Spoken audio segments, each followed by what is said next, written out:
Hello, this is Political Forum for Wednesday, October 5th. Today we welcome Alderman Raymond Lopez from the 15th Ward. Thank you for appearing on Political Forum, Alderman. Always a pleasure. I'm Elizabeth Granado, a board member at CAN TV. You are watching a live, interactive program brought to you as a community service by CAN TV. Please be sure to tell your friends and family that they can also watch this show online at cantv.org/hotline. We welcome your questions and comments for Alderman Lopez. You can call us at 312-738-1060. During the next 25 minutes, we'll try to get to as many of your calls as possible while we're on air. So, Alderman, I just want to start by first saying thank you for joining us today. I want to go to some information about your ward office. Okay. You can see here Alderman Lopez's ward. He's the alderman of the 15th Ward. Now, tell us a little bit about your ward. What neighborhoods do you represent? So my ward is comprised of 4 distinct neighborhoods. We have the Brighton Park community, the historic neighborhoods of Back of the Yards, West Englewood, as well as Gage Park. So I'm very honored to represent these very distinct neighborhoods. And as you can see from the overhead, Alderman Lopez's offices are located at 1650 West 63rd Street. You can also locate him at the 2 phone numbers here. And Alderman, what is the best way for constituents to get in touch with you? Email, phone, what do you think is the best way? You know, my residents have always known that I have a very open door policy. They can come to either of my 2 ward offices. I do ward night at both, so no one has an excuse to say that they can't reach me. And I've always given my cell phone out to my residents. We do a lot of text messaging. They message me on Facebook. So I think it's more a matter of whatever people are more comfortable dealing with, whether they want to do it the old-fashioned face-to-face or if they want to do something with a text message and the more 21st century approach. I'm always happy to be there for them. Great. And while we're on the subject of Facebook and text messaging, you have a wonderful website here that I'd like to show some of our viewers with some excellent photos of yourself in the community. And then it also looks like your constituents can request services via your website and can also get in touch with the ward on the website as well. Yes, I have to give my husband special props for this website. He put that together for me. He's studied at the Art Institute of Chicago. But it is not only just visually appealing, but it also serves a very beneficial purpose in being able to do everything that you just previously mentioned. Wonderful. So as we get started tonight, you just came from a very lively city council meeting. To say the least. There was a lot going on at the city council meeting today, namely the mayor's proposal for a police accountability task force. Can you tell us a little bit about that proposal and about the city council meeting today? So the proposal that we had before us today is a step in the right direction, I feel, for addressing some of the concerns residents and community members have brought forward with regards to IPRA and with regards to police accountability. The 2 major points that we have today that we approved were the creation of a inspector general specifically to deal with police accountability, as well as the formation of the overall budget and dealings with police investigations as they relate to community interaction. I know that the community citizen involvement aspect. However, a number of organizations had asked that we have more time to deliberate and more time to figure out what is the best course of action. There were a number of ordinances, both from Alderman Irvin and Alderman Hairston, as well as the Fair Cops ordinance and the CPAC ordinance, that were put forward with regards to community involvement and participation as they dealt with electing members to a body to have oversight not only of police investigations but also the selection of our police superintendent. Many of those individuals were hopeful that that ordinance would be given time or consideration. Unfortunately, that was not the case because we had felt that with regards to the original organizations that had come forward, they were confident that if we were allowed more time, we'd be able to create a forum for which community could have involvement, but at the same time recognizing that the longer we waited, the worse the situation was going to get. As of right now, IPRA is, or was, I should say, was the organization that dealt with police misconduct.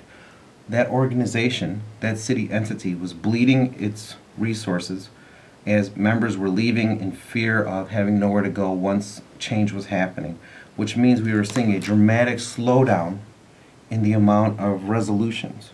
That does not help the city. So we needed to act. We have the two major pillars in place now, and we're going to do a very thoughtful, drawn out, but correct process for engaging community organizations and leaders to see what the best route for civilian participation will be. Wonderful. And again, I just want to remind our viewers that you are watching a live interactive program tonight. We welcome your calls and questions for Alderman Raymond Lopez. You can call us at 312-738-1060. Today we're with Alderman Raymond Lopez talking about some of the legislation that passed the City Council. One thing I would like to touch on that didn't pass the City Council today but passed previously and was expanded upon by the Cook County Board is paid sick leave. I know that this was a really momentous occasion for many aldermen.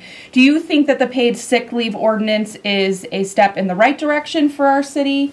Do you think it will be beneficial to the citizens of Chicago?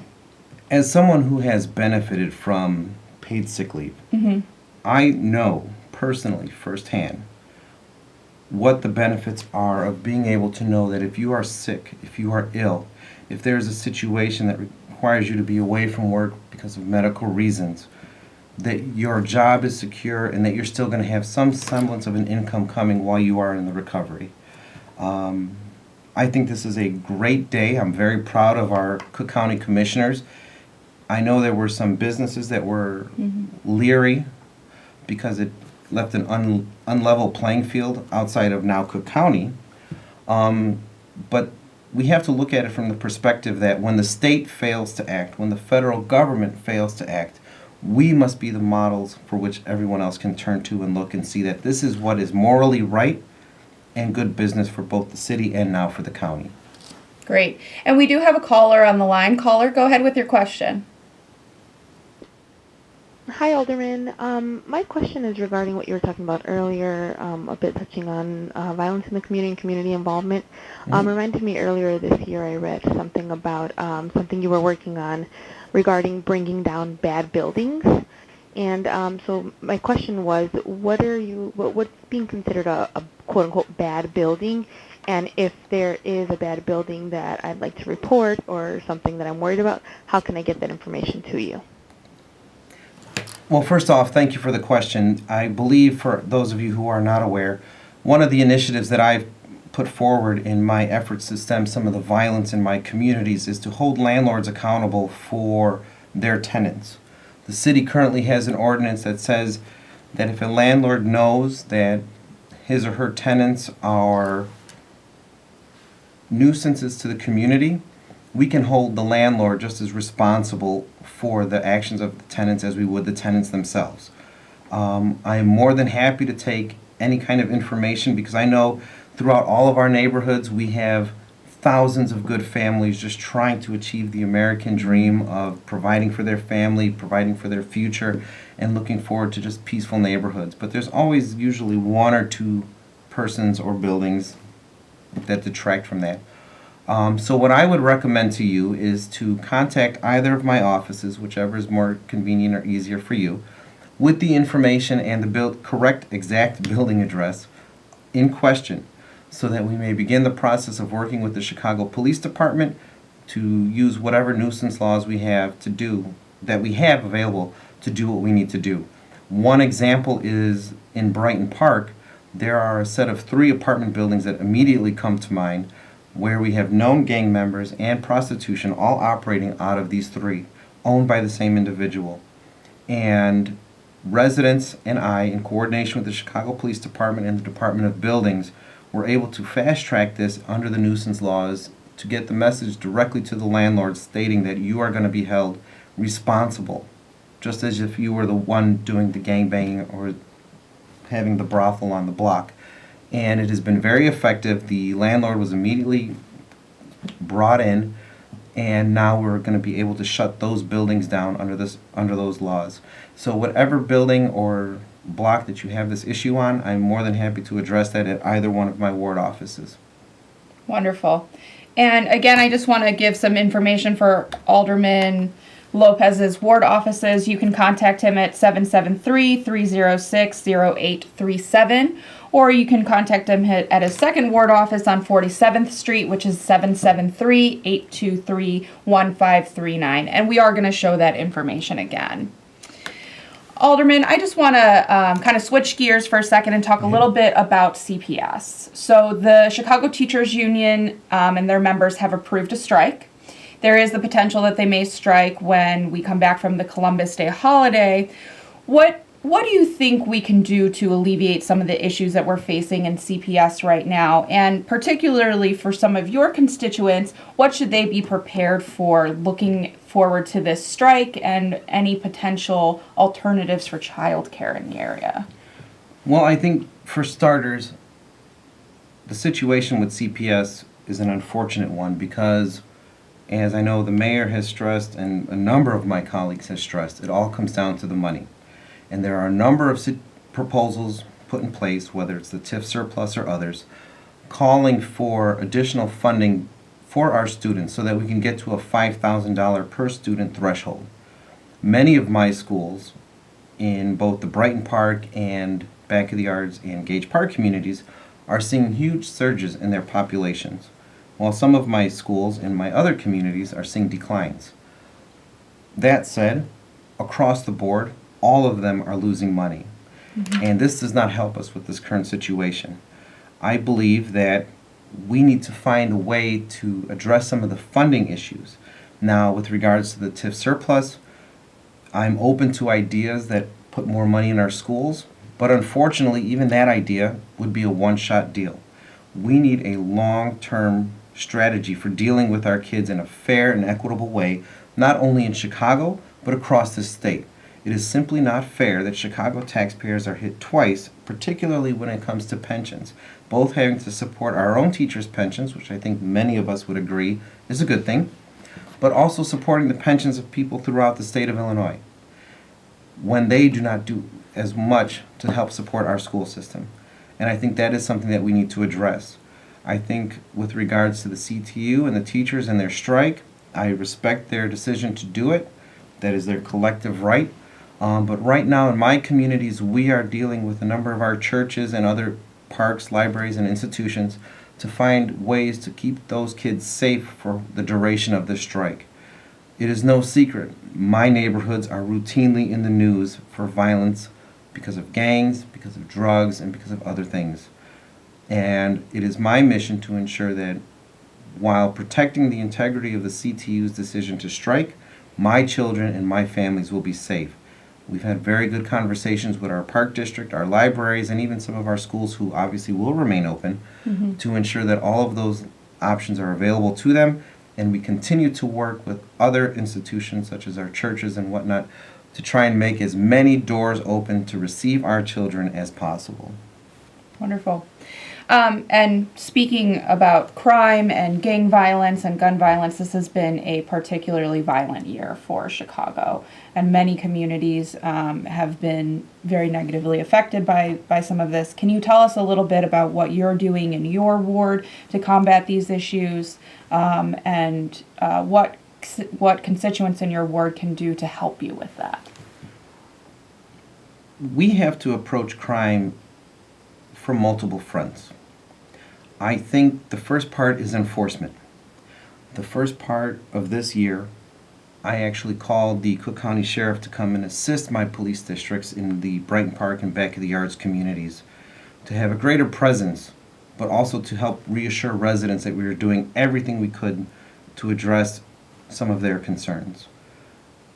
But in many neighborhoods, crime and gang and gun violence remains a generational issue. This is not something that's new to our city. This is not something that just magically appeared. In many cases, you have generations of gang members in the same house. So we have been working with our community leaders and partners to try and find ways to give alternatives to the gang lifestyle. For example, in Back of the Yards, we were able to work with the Department of Family and Support Services to provide not only job opportunities for our youth all summer, but to also incorporate philanthropic efforts so that we can do murals and do other creative exercises for the children. That being said, we continue to look for ways to work with our police departments to address the issues on the street. Most notably this year in Back of the Yards, I committed almost $350,000 of my menu money, which is meant for street resurfacing and ward improvements, to be spent on speed bumps, alley bumps, and traffic circles to address some of the drive-by shootings in our communities.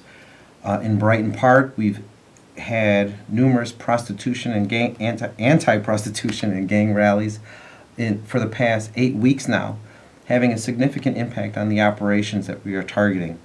As well as in West Englewood, we are doing a lot of outreach on a block-by-block level to address some of the intra-block gang feuds that have been going on. On two occasions, I have been on the street when gunfire has broken out. This gunfire, while it got headlines because it was within my presence, is something that my residents have dealt and live with on a daily basis. We have to put a stop to the amount of guns and the easy access to weapons in our communities. In Back of the Yards in particular, we have already reclaimed 2 AK-47s from our streets. These are weapons of war. These are not meant to be in the hands of private citizens, and we must continue our efforts to keep those kind of weapons out of the hands of people who would use them to terrorize our communities.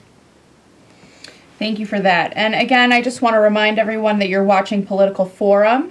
Political Forum is a community service of CAN TV. I'm Elizabeth Granado. I'm a board member here at CAN TV. This is a live interactive show. You can call in with any questions or comments for the alderman by calling us at 312-738-1060. Alderman, tell us a little bit about some economic developments that are happening in your ward and some of the successes that you've seen in some of your schools as well. With regard to the economic development, I'm very pleased to say that at today's City Council meeting, we have initiated pilot programs to address some of the economic corridors, in our city that could use a boost. And we're going to be able to use TIF and small business improvement funds to help business owners help not only beautify their properties, but also to help people with some of the regulations that inhibit local entrepreneurship. And I'm very proud that the City Council passed that today. With regards to some of our schools, I know that we are doing a lot with regards to being mindful and promoting, for lack of a better term, inner peace within our children, so that they know how to process the world around them, process some of the violence that they see, so that they're not holding on to it, so that they're able to grow up to be well-rounded individuals. Wonderful. And we do have another caller on the line. Caller, go ahead with your question. Caller? Hello, can you hear me? Yes. Hi, okay, so I wanted to ask Alderman Lopez, when he first took office, he said that one of his goals was to see to it that the 15th Ward had a voice in the city council again. I wanted to know if he feels that that has been accomplished in the time that he's been in office, and if so, how? Well, thank you for that call. I do think that the 15th Ward does have a voice on the City Council. We've been instrumental in a number of legislative issues impacting the laws and the residents of the City of Chicago. One of our first impacts that we made was to repeal the truck parking permit requirement, which was an unnecessary item that many of our residents had to go through every year. And we've also addressed a number of the issues that we see in our daily lives within the 15th Ward. I was able to introduce ordinances that deal both with noise as it relates to block parties and in general life, and address a lot of the quality of life issues that have for so long not been answered in the 15th Ward. Additionally, I was able to bring resources such as our recent efforts to clean our alleys, something as basic as clean alleys. where we've had streets and sanitation crews going up and down every alley, cutting down vegetation, sweeping them with street sweepers, which has never been done in that ward, baiting them, and basically improving the quality of service as it relates to the city and the residents. So I think that we've done a remarkable job of both being at the table, but also leading the discussion on a number of issues, including my personal quote-unquote pet project, which is to make Chicago a no-kill city. Great. And I do want to show the information here for your office, again, Alderman Lopez, just so your constituents out there do know where to contact you. So you have 2 ward offices, which is a rarity in this city, but I'm sure is very convenient for your constituents. Again, his offices are located at 1650 West 63rd Street and 2736 West 47th Street. And I would like to remind residents that I do ward night at both of these offices.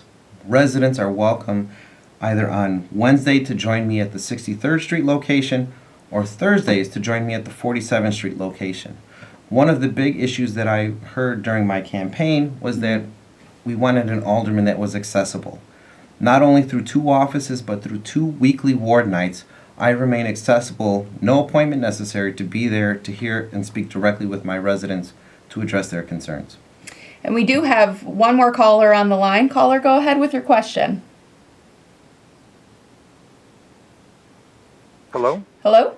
Hi, yes, there's been a lot of talk about the gun violence and gang violence in the city of Chicago, but drug abuse and drug overdoses and just drug issues, is there anything being done? You know, I know a lot of social services are being cut, but what can families do, you know, with loved ones who have, you know, a drug problem? Is there anything being done, especially with a lot of heroin overdoses lately? You know, it's a great question, and my ward has not been immune to the heroin epidemic that we've seen. But heroin isn't the only problem facing our communities. Drugs, period, whether it's heroin, whether it's crack, whether it's cocaine, all of these issues we need to provide services for. And the city of Chicago, despite what the state has done, has not cut back its resources to try and help residents. Any ward, any alderman can direct you to various locations that we can assist you with. I know personally that sometimes this is a very personal matter for families, and residents are of my ward or other wards are more than welcome to come and call my office to see how we can best direct you to the resources closest and best available for your situation. Great. And Alderman, I again want to thank you so much for appearing on CAN TV tonight. It's always a pleasure. Absolutely. And I want to thank our viewers for calling in tonight. Our telephone technician has been Sylvia. Political Forum, again, is brought to you as a community service by CAN TV. We welcome you to join us every Wednesday night at 7 p.m. on CAN TV 21 and at cantv.org/hotline. And before we go tonight, I just want to give one more look at that information for Alderman Lopez's office. And again, you can contact him by phone or join him at ward night at either of these 2 locations. And again, I want to show you that Alderman Lopez does have a website where you can contact him as well. I want to thank you all for joining us tonight. Alderman Lopez, thank you. Thank you. And thank you. And thank you, viewers, and we'll see you again next week.